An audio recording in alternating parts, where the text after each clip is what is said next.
कळीचं ना का शेवचा? शेवचा लाडू बनते बघा मित्रांनो. आता आज आपल्याला आई शेवचा लाडू बनवणार आहे मस्त पैकी. कसं आहे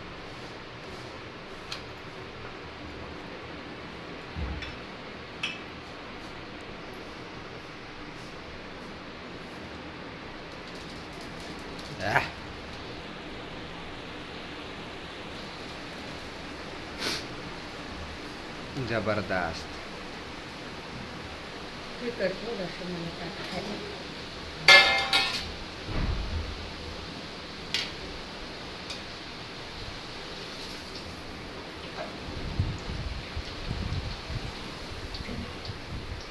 बाजू ती घासून कडकदार कर ना. हे करायला मग ठीक आहे चला.